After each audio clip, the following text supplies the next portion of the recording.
پیارے بچوں، آج میں آپ کو کہانی سناؤں گی شرارت کی سزا۔ آپ سب نے بہت دھیان سے میرے ساتھ سننا ہے۔ ایک دفعہ کا ذکر ہے کہ کسی گاؤں کے قریب ایک چرواہا اپنی بھیڑ بکریاں چرایا کرتا تھا۔ اس کا نام شاکر تھا۔ وہ بہت شرارتی اور چھوٹا لڑکا تھا۔ وہ ہر کسی کے ساتھ جھوٹ بولتا تھا۔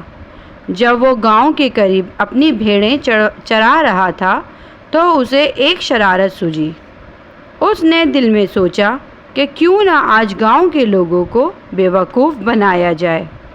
اس نے زور زور سے بلند آواز میں شور مچانا شروع کر دیا، بچاؤ بچاؤ، شیر آ گیا، مجھے بچاؤ۔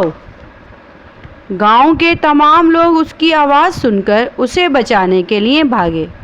جب انہوں نے وہاں جا کر دیکھا تو وہاں کوئی شیر نہ تھا۔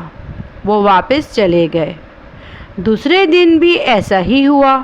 وہ اونچی آواز میں چلایا، شیر آ گیا، بچاؤ بچاؤ۔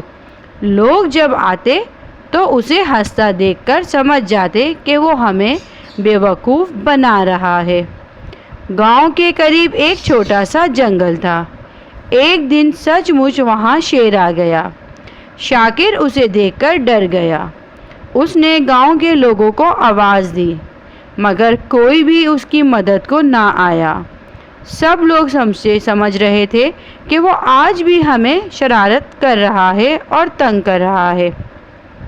شیر اس کی تمام بھیڑیں کھا گیا اور وہ روتا ہوا گھر چلا گیا۔ اس طرح اسے شرارت کرنے اور جھوٹ بولنے کی سزا مل گئی۔